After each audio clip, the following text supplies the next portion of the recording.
So what we did was at 5.1, we looked at how do we maintain and sustain resources, and how do we effectively utilize them from an organizational context. And then at a later stage, we expanded unit 4.0 organization to something called people management. So that means what are the different types of people which work within the organization, what are their roles and responsibilities, job descriptions. But in the level 5 unit, we studied how do we manage people. When you're in supervisory role, what managerial styles work, what leadership styles work. And then we looked at something called managing communication. So at level 4, we studied different types of communication techniques, verbal, non-verbal, written, oral, different types of communication that role within, the organization or a business. But at level 5, we studied how do we look at different types of communication, the structure of the organization, and how does the culture of the organization kind of shape the different forms of communication. So it could be lateral, upwards, downwards, things like that. And then an add-on unit that we studied respect to HR, or managing people as a resource, was personal and development. So that means we looked at how do you look at trainings, self-managed learning in an organization, what is the role of training and development. And then we also reviewed the process of how organizations put their employees through some sort of training, and when they put them through some sort of training, how they keep track of the training and development, so that at some stage they have employees which are moving up in the organization, or at least they are progressing from a point of view of being effective and productive, and they are able to help reach the organization meet the objectives or goals which are set across the year. So now what we are looking at doing is, once we've understood that, we are looking at now understanding how the businesses which we know from an organizational context work within an international setting or an international environment. So when we looked at business environment in unit 4.1, we studied various factors like micro factors, which are internal factors which affect the business, external factors which are macro factors, and then we also looked at the types of businesses, which is in terms of the ownership type. And here we then looked at very basics of frameworks that could be applied in the case of businesses working within the context of economic within the context of economy. How do they get affected by government policies, competition, fiscal monetary policy, some of the instruments that we looked at. And we also partly looked at what are the organizations which kind of influence or affect business and trading from an international perspective. So organizations like WTO, World Trade Organizations. We looked at some of the bits and pieces within the European Union, and what are the effects of those on internationalization of business. So if you're an organization which has businesses in the UK or office within the UK, and then you operate globally, what could be the effect of such regulation when you have to comply with them across geographies? Now, this understanding in particular, when we look at Unit 4.1, is going to be extrapolated into understanding business operations from a global perspective. So if you look at an organization, lots of UK organizations, when you look at Tesco's, Marks and Spencer, organizations which are essentially British, but they have over the years expanded, globally to look at, operations in different countries. So when such organizations expand globally and operate globally in the context of having businesses in different geographies, different countries, how do these organizations cope with managing, operations from that aspect of globalization is what we're going to study in this unit. So organizations like Primark, you look at Next, H&M, you look at, Tesco, Marks and Spencer, you look at Burberry. All these organizations are essentially British, but at some stage, I can't take an example of Asda because it was a British organization, but is now part of Walmart Group. So some part of the aspect in terms of law and legislation actually within the organization follows through from the US because it's owned by Walmart. I'm not taking an example of Aldi or Lidl because they're German organizations essentially, but operating within the UK. So we could study both aspects, but the idea would be to try and pick one organization up, which is truly a British organization, how it's gone global, what are the remits of their operation in different countries, what kind of activities they do, how do they, kind of measure or look at evaluating their activities when they, kind of sell products and services across different countries, and then what are the technologies they use within the organization to kind of maintain efficient, maintain efficiency in terms of operations, but also in terms of, processes and policies. And that's the remit of this particular unit. So the idea here is to understand the workings of a business from a global perspective, issues faced, solutions, what they make, what they do in terms of reaching to solutions, and then what are the factors which actually affect those businesses working in different geographies. Is that okay? Now, in terms of the first learning outcome, I think this directly correlates to what we have already done in business environment, which is ownership of, or different types of ownership of the organization.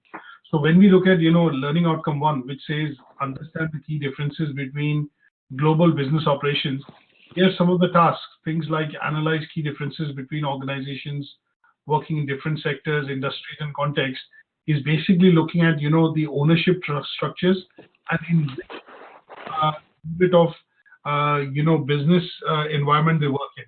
So, for example, is it a public sector organization? Is it a private, organization? Is it a limited company? Those kind of things is what we are going to look at, very quickly in the first part of the task.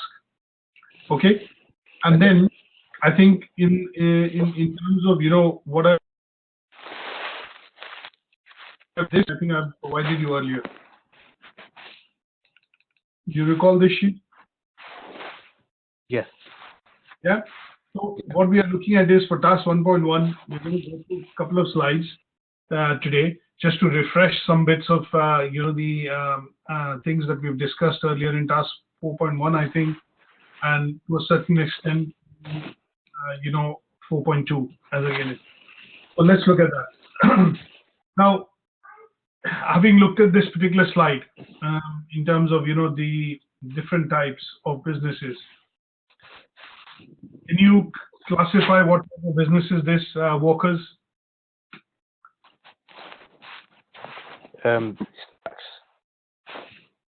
It's a large private sector company, Walkers. They produce chips and crisps and a lot of other products.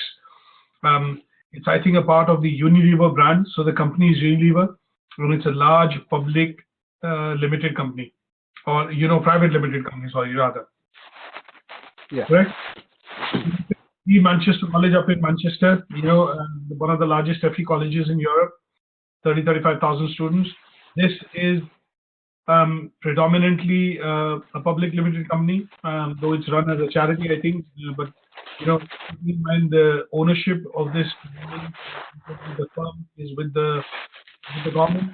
So obviously it is listed as a public sector business, or an FE college which is owned by the government. They get the funding from there, so that's why it's public limited. Comic Relief, what kind of a company in terms of ownership is this? Charity. Charity, correct. When we look at McDonald's again, this is, so a differentiation here would be, when we just look at Walkers as a brand, that is a strategic business unit or one of the divisions of the Unilever business. So it is a company on its own, but obviously at some point in time when it was maybe acquired by Unilever, it has become one of the brands or product lines within Unilever as a company. And here, when we look at McDonald's, McDonald's is a company, it's a private limited company, but the ownership of this company lies both with private, investors, but also with shareholders, right? So it is a company which is traded in the stock exchange. The shares of this company, are traded in the stock exchange. So it has ownership both in the private oblique public sector in terms of, large scale investments which the company or the company board does in order to kind of, prep up its capital in terms of interest funding, other kinds of funding which they look at investing their profits into. Now, when we look at the concept of business, very simple. Business is nothing but it's a type of an organization which basically provides any form of goods or services. So when we look at charity, it is also an organization, but why is it a charity? Is because it is registered as a setup or as an organization which basically does not make any profits from its activities.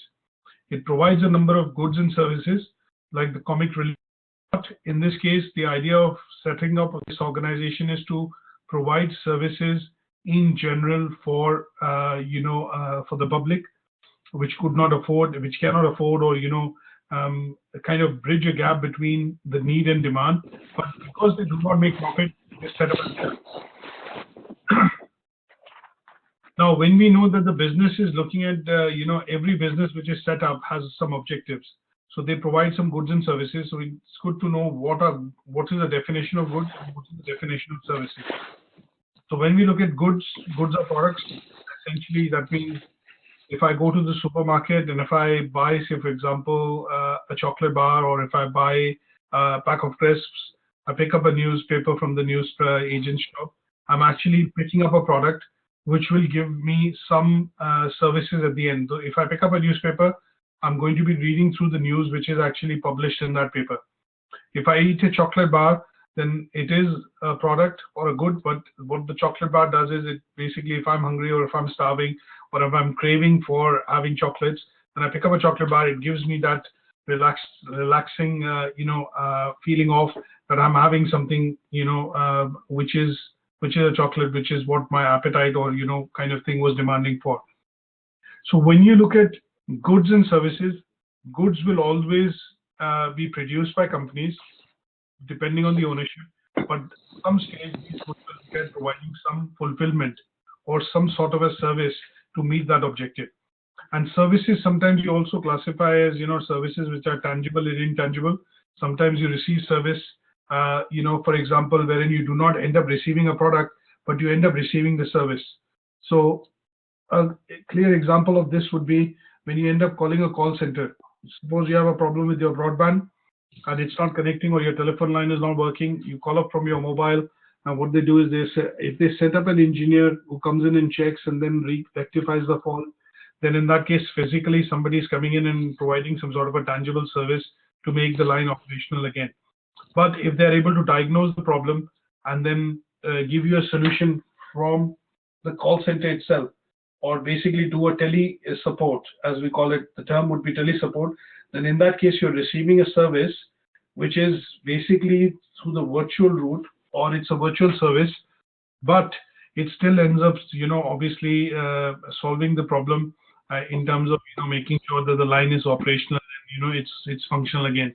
So lots of services are traditionally classified as services like we know of. The council provides a few, services. Fire rescue is one of the services. You go to a hairdresser, and obviously when you ask for a haircut, they are also providing you a particular service. Is that okay? Yes. Now, because we are looking at the different types of business and we are looking at the ownership, what we need to look at is very briefly discuss about what is the main objective of setting up a business. Why do you think people set up a business? And why do businesses then become large, or some of them remain small, some of them become large, and they also look at global operations. So here it is defined in the vision and mission when a business is created. So if a certain number of objectives, which would mean that I'm looking at being self-employed, it could be that I want to have something of my own. At some stage, you want to look at, when you do the planning of the business in terms of vision and mission, you would say, okay, I would like to start with one, but maybe in 3 to 5 years time, might want to have another restaurant in another location. And that would be all defined within the main objectives of your vision statement or your mission statement. Now, mission would be that you want to serve good food. You've had lots of food, you've done a lot of takeaways, and you've had lots of, meals outside. But the reason why you want to start your own restaurant would be that you had so much food over the years, but you still can't get enough in terms of the taste that you want when you cook the food yourself. That kind of a service might not be available outside.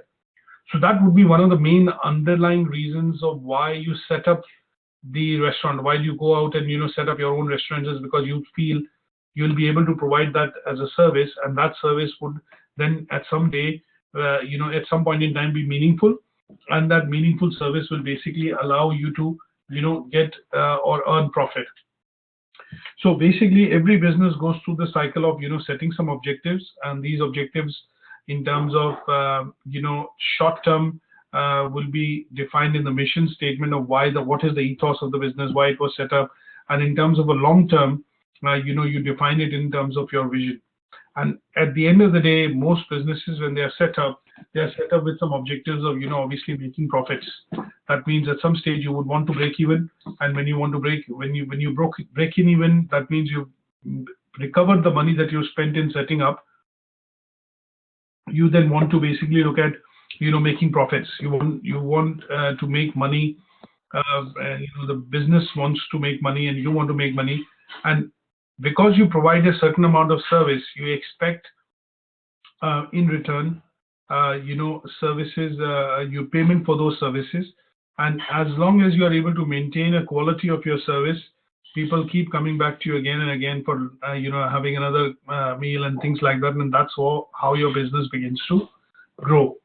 So objectives this is for a small business, but when you look at, say for example, when Jack Owens set up Tesco a number of years back, or in the early 1920s, 1940s, he did not envisage that the business will become this big and it will work or operate in 12 to 14 different countries. But at some stage over the years, they have moved the goalpost. Every 2 years, 3 years, when there's a bit of a strategic planning done, they have planned out that, okay, because the business is doing well, they want to expand, and that the expansion would have been fueled from a point of view of changing vision within the company. And that is what you get to see sometimes also is linked to the change of ownership. So maybe it was a privately held business initially when it started, but over the years, as the business became profitable, the operations became large, number of employees increased. At some stage, the owner of the business could have brought in an external person or a consultant to see that how we can further scale this up, and that would have meant that they would have added more products and services.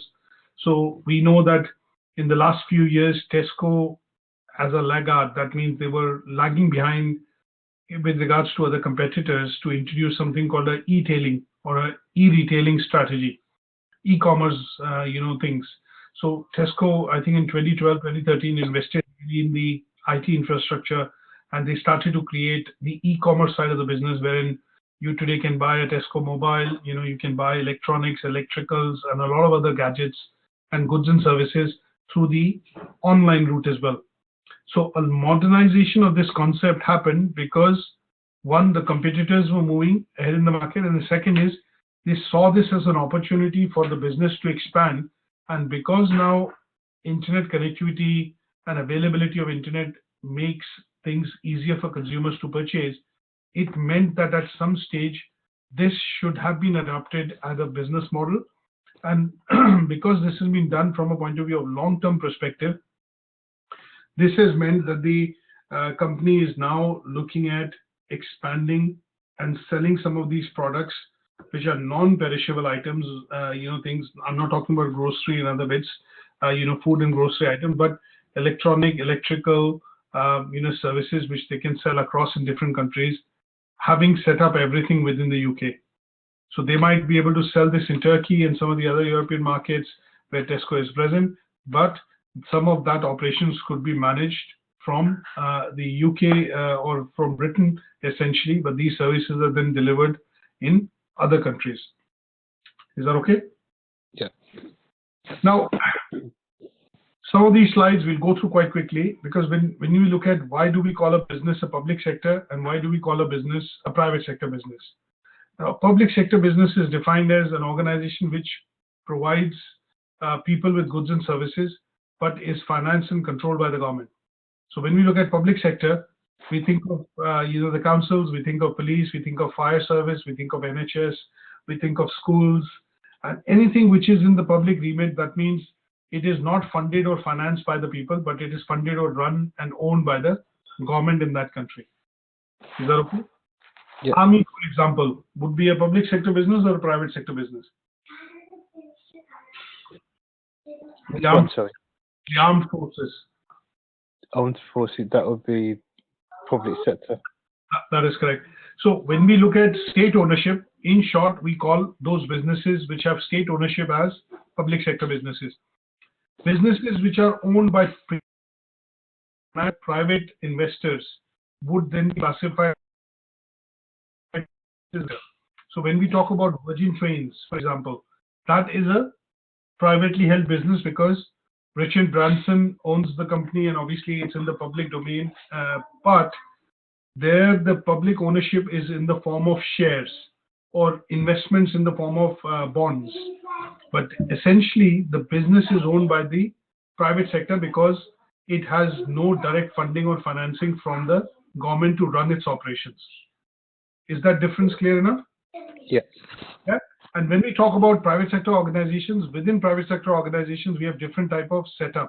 So if it's a single owner-driven organization, then we will probably call it sole trader.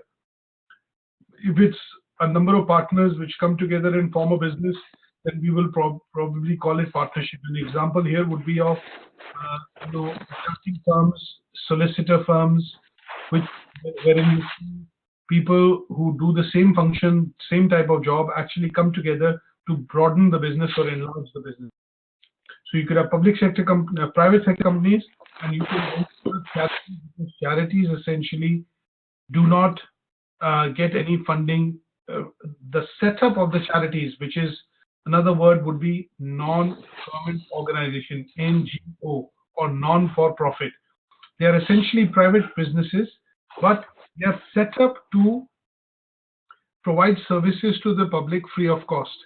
In some case, when I take an example of Oxfam, you will see that Oxfam essentially gets a lot of funding from the government, but it's a charity and it is a business which is run privately without intervention from the without any direct intervention from the government.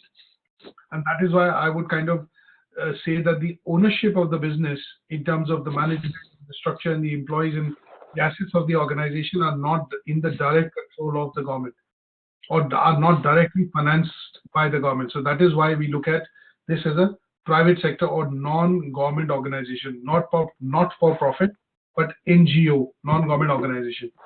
Is that okay? Yeah. Now, there is something that we add sometimes to businesses. We say public sector organization, private sector organization, but when we go beyond that and take it to the next level, we talk about private limited company. Public sector, but a limited company or a limited liability company. Now, what are the reasons why this is called?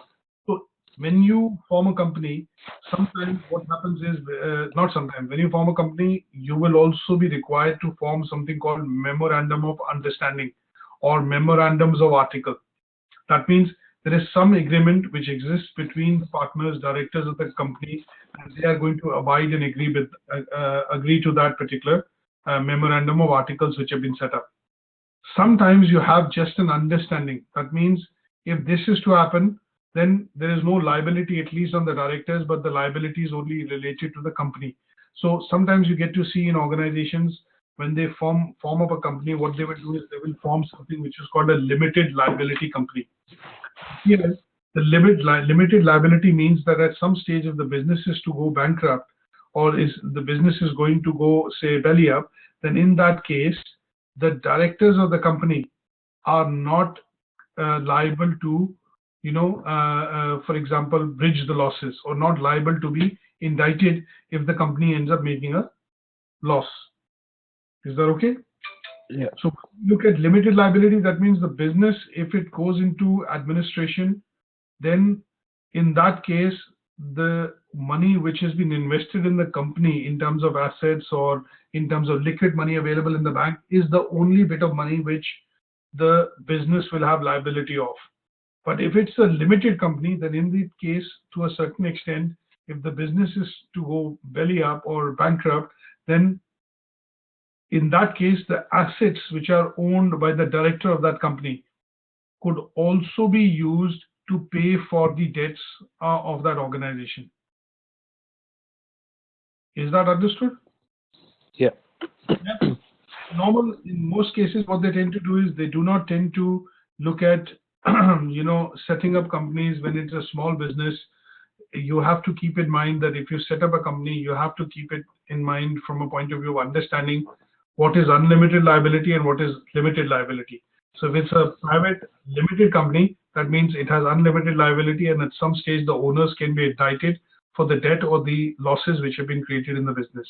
But in a limited liability company, the owner of the business is separate in terms of the possessions and the assets that he has or she has is separate from the assets, and there's a bit of differentiation between the business and the owner director of the company. Okay? Okay. Now, just looking at very briefly a few slides to understand what is a sole trader. So when you look at there being one owner in the business, and that owner is also the director of the business, and could be a private or could be a private, it is a private limited, but it could be private limited or private LLC, limited liability company, the way it's been set up. Here, the source of fund in terms of the business is usually coming in from the owner or the owner's saving, or the director and the director's saving. And in some cases, the advantages of having a business set up as a sole trader is that you will see things like decision-making powers are, decision-making is simple, because a small business, the one man or the person who's working within the business is also the owner and also the worker himself. And sometimes it's easier for them to take decisions to turn the business around, move the business to a particular direction. And here the examples would be, you look at newsagent shops, you look at plumbers, electricians, people who are self-employed essentially, but have set up as a entity, which is wherein they are the owner and director of the business, would be termed as something called a sole trader. Is that okay? Yeah.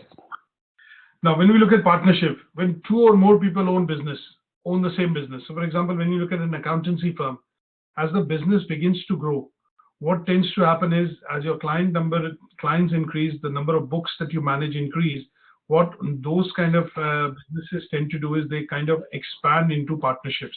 So what they say is, if I have to come together with you and you're also an accountant, I'm also an accountant, because they have the same profession, sometimes it's easier to have the people working within the business with similar backgrounds to come in and help you out to expand the business. So when you look at PricewaterhouseCoopers, this was an accounting firm, and PricewaterhouseCoopers, who at some point in time came together, and as the business expanded, they started to take into account different clients. So for example, this, hypothetically speaking, I don't know the history myself in that much detail, but why they came together and the company merged and it formed finally and came to be known as PwC, is because Price and Waterhouse were focused on a particular segment, enterprise segment, in terms of maintaining and doing accounts and audits, and Coopers was a firm which was dealing with small and medium businesses, maintaining books and accounts, taxation and other issues. So when they looked at expanding business, what they did was they came together as partners, and that is how PricewaterhouseCoopers came across. So this kind of a thing that we get to see when you have more than two people as owners of the business. Generally, you see people coming across from the same profession. They want to be jointly responsible. That means they do not want to relinquish their responsibility, but they want equal ownership and equal responsibility within the business. At some stage, what you do get to see is that when you firm up a business as a partnership, again, this falls within the remit of being limited liability company. That means the liability remains with the firm rather than the liability transferring over to the directors or the partners within the company. And at some stage, because it's a partnership, if the company is to make profits and the dividends have to be given out, they are given out in equal percentage, depending on the memorandum of articles or understanding which is being created at the beginning. If I say, for example, you and me get into a business and we become partners, if we are 50-50% partners, are we 60-40 partners, are we 40-60, are we 70-30, that defines what kind of ownership you would have in the business. And also what kind of dividends or profits you will be able to derive at the end of the year from that particular partnership business. So these kind of businesses normally, or formation of companies normally seen within professional services. You look at solicitors, accountants, you will look at plumbers, for example, they will, or any such services business wherein more than two people come together to firm up something in order for the business to grow, or because they provide the same kind of services or they have the same kind of background profession, is why they come together and decide to scale up operations. Is that okay? Yeah.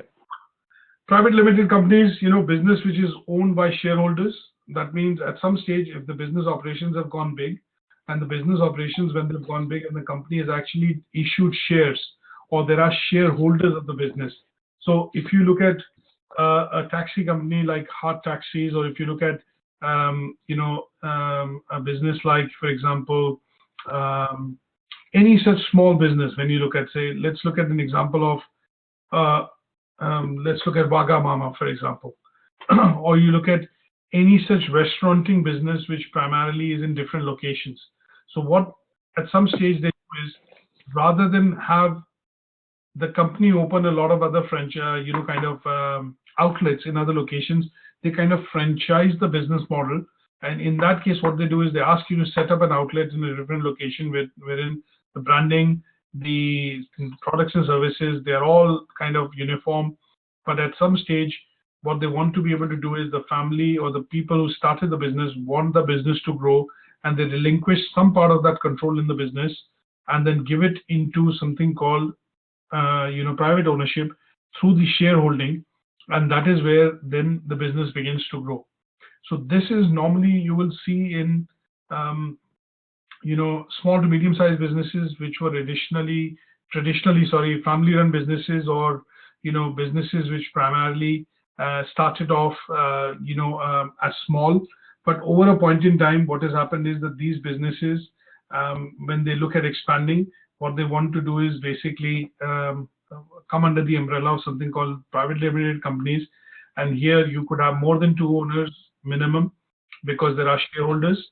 Here, some of the shareholders could also be directors, and some of them could be sleeping directors. That means they do not play an active role in the operations of the company, but are still considered shareholders. And because they are shareholding, they have invested into the company and own some shares of the company. They are classed as directors. But the ownership in general here is within private hands. It is again got no funding or no financing coming in from the government, and that is why they are private businesses. An example when I say an example of a taxi company, or say for example a restauranting food chain, the advantages of setting up something and looking at this would be to look at expansion of the business at some stage, also to ensure that you are not entirely held by large organizations which basically buy a stake in the company and then take away the ownership from you. So here the advantage is that you're setting up something as a private limited company wherein you can have a shareholding, you can have other people come in and invest into the company, but the ownership of the company still remains within the hands of the the original people who started this as a business or as a concern. Okay. Now here, the key difference is, in terms of private limited company and public limited company, the key difference between the two is that private limited companies, you create shareholding, but these shares are not publicly traded in the market. Okay. If it is to become a public limited company, it could still have private ownership, but in that case, because it's listed on the stock exchange, that would mean that the members of the public own shareholding into the company, which makes them shareholders. That means it makes them stakeholders of the company, but they still do not have decision-making powers to influence the day-to-day operations of the company. In the recent news, for example, you've seen ICANN, which is one of the largest property management funds.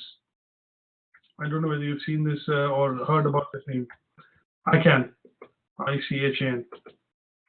This particular private fund Basically, he's a global investor, and he has up to 4% shares in Apple, for example. And if the shareholding increases any more, then he has to be offered a directorship position at the Apple board, right? You see, when some companies, some investors, which obviously buy a lot of shares within the company, the reason why they buy shares in the company is that they want to become, what do they want to become?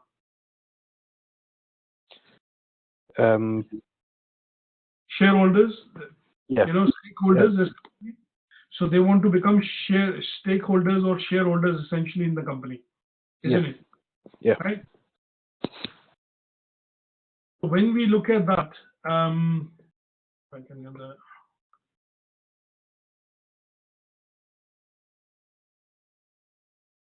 When you look at that in terms of somebody, biggest private shareholder of Apple. One second.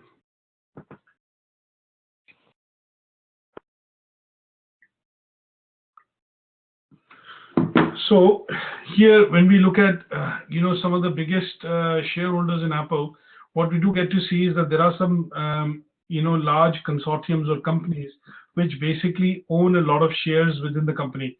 But at any given point in time, Carl Icahn, the person I was trying to refer to, basically is a investor in the companies. But the reason why he invests in the companies is that he wants to influence the direction, the decision-making power, and which the board has in some terms within certain set of companies. He knows that the company is profitable, but at some stage he was asking Apple to diversify because 75% of the revenues of Apple as a company today are coming from the product. What kind of product? iPhone 8. iPhone 8, yeah, or iPhone in general. So iPhone is the biggest revenue earner for Apple at this moment, and what he's forcing by buying more and more shares at any given point in time in Apple is that he wants to take a position in the board, and when he gets a position on the board, he is in a position to influence decision making happening within the organization. So when you look at public sector company and you look at private limited company or public limited companies, the difference is that in those cases, the shares of the company can also be held by people outside the initial remit of the organization, but they do not have voting rights or excessive voting rights until you have lots of shares for you to be able to influence decision making. So private limited companies we do get to see in small businesses, small to medium businesses, and the ownership here is done in that way. The setup is done in that way so that it is able to, the initial owners are able to grow the business. Okay. When we look at public limited companies, we look at larger businesses which are owned by shareholders, which I was coming to. So, for example, BP, McDonald's, for example, Apple. When you look at, they are large companies which are in the public sector domain, public limited companies in the public domain, because a lot of shares of these companies, because they are traded on the stock exchange, and the shares are then owned by general public or people in general, and that's why they have they are classified as something called public limited companies or PLCs. So it is called Tesco PLC. So we say PLC is public limited company because the shares of the company are owned by shareholders, which at some stage means that they are stakeholders into the business. Okay. Now let's look at very briefly. So this activity sheet I'm going to send to you, which basically summarizes the ownership of the companies, and the other bit that we want to look at is essentially what are the key things which end up influencing the organization. And that is what we study in the aspect of, when a company goes global, that means it has operations in more than one geography or in more than one country. And because the company or the organization is actually having operations in more than one location, that means it needs to deal with law and legislation in different locations. It needs to look at, orienting its resources in a way wherein the operations of the company are productive in all locations it operates in. And some of the slides that I'm going to quickly go through will talk about, what are the influences of globalization on a particular business. Okay. Okay. So what do you mean by the term globalization? What do you mean by global? All around the world. Right. Okay. And Worldwide. so when we look at, say for example, something to do with, say let's take an example of Tesco. So this Tesco's business, Tesco is Tesco PLC. It's a public limited company. Its operations are in more than one geography. So we classify this as an organization which is a public limited company, but also has operations across the globe. That means it is present in more than one location, right?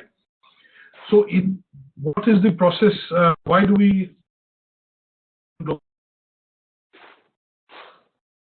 the reason when we say Tesco's business is global is because the company has businesses now in different locations, and the business can or has influence or is influenced by, let's put it this way, the economic environments of different countries or different geographies it operates in.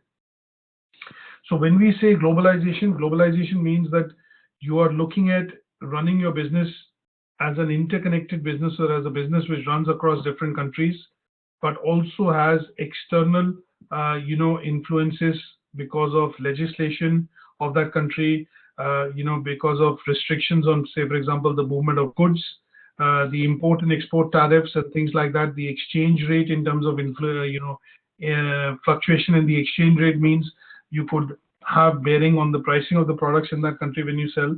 And in general, you also look at dealing with the law and legislation when you employ labor, staff, resources, and other bits and pieces within that context. So globalization definitely as a factor has become something which affects all businesses now. And if you look at the post-World War II era, most businesses, most companies which started off after the post-World War II era, in the early 1960s, 70s, when they started mass producing goods and services, they started to export some of these goods and services abroad. And because of which they had to set up the operations in other countries.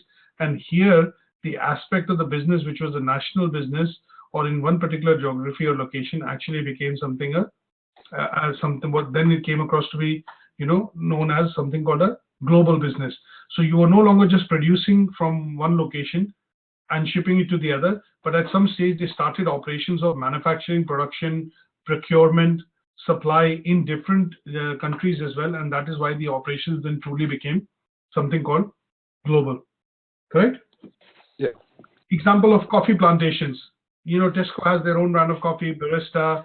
You look at Costa, you look at Cafe Nero, you look at Starbucks. They all produce coffee and serve coffee. But they're in terms of procurement of the business, they buy coffee beans from China, from Egypt, from Africa, from Costa Rica, different countries in the world. But because the processing of some part of their, finished product happens in that country, they have to have operations there locally to be able to, comply with the law and legislation of working within the geography, but at the same time provides them a global remit in terms of working within the business. And that would mean, brings me to the next slide, is when we look at recession or when we look at, boom, that means the economy is growing of a particular geography, the economy is growing, the conditions are viable, so the business is flourishing. But in some cases, when we had recession or when the demand and supply is contracting, normally see that they tend to reduce the supply so that they have only those products available for them to be able to service the market for a certain amount of time. And in that case, what we do see is the business then contracts. So in some cases, what they tend to do is, and in that case, they look at cross compensation of business or profits essentially across different countries. So Tesco as a business in the UK is making profit.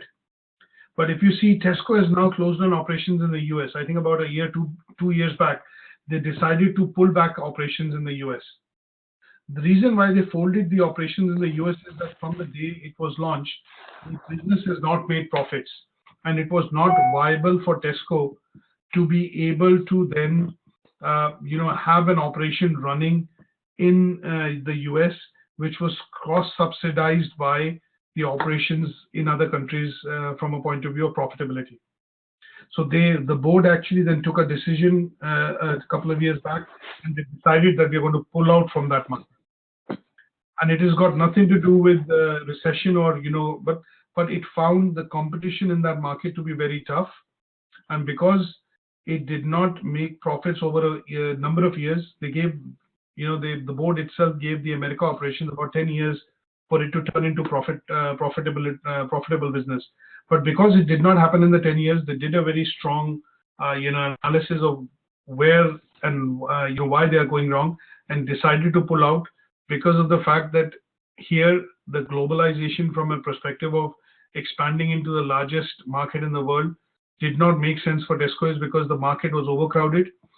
There were other large stores like Seven, Costco, Walmart, lots of others, JCPenney, and they found the operations in that country becoming tougher by the day because of localization, which was present within the businesses, and the supply relationship which was present within the businesses for others, as against what Tesco did not have. Okay. That's it. So, in terms of when we look at when we look at, say, for example, economical factors. Now, there are lots of economical factors which also affect the business. Now, it could be to do with things like contraction in demand. That means, if a particular operation in a particular country is not experiencing increase in their products and services, but on the other hand is actually contracting, that means it's decreasing, the demand for those products is decreasing, you will see that there's a contraction which happens as far as that business is concerned. So sometimes we get to hear this term that which we get to hear is the fact that we talk about that the economy is contracting. The GDP of the country is contracting. That means the demand is shrinking, and because of which the overall economy of the country is shrinking. So external factors affect the business when you are working within the global environment. How do they affect, and what kind of effects they have is something that we will look at in Learning Outcome 2 when we study it next week. Is that okay? Yeah. So I'm going to stop here today and obviously send you a copy of this presentation and a handout for you to read, which will help you crystallize some of the tasks that we are looking at, understanding of why companies look at business operations and expand on a basis wherein they want to go global, and at some stage what are the benefits and advantages of the companies having operations in different geographies. It is influenced by ownership structures, the way the businesses are set up, the different type of sectors they operate in, and to a certain extent, at some stage, follow the law and legislation in different locations and geographies. Okay. Brilliant. Good stuff. Thanks for joining the session today, Phil. And the other bit is any questions and queries. As always, I would suggest that you email. And there is a book that I'm also going to email and upload on Moodle, which will have the coverage of the entire content of this unit. And this is one of the recommended books that you will see, which we will kind of upload, so that at some stage, in order for you to crystallize what we're discussing and get some more depth into the topics that we are covering, you'll be able to read through some of the chapters. Now, the book is an extensive book because it covers globalization as topic, business organizations as a topic from level 4 to level 7. But my suggestion would be, I'll send you emails which have some specific pages for you to be able to read through, and that those will directly help you in also doing your assignment. Okay. Okay. Brilliant. You have a good week.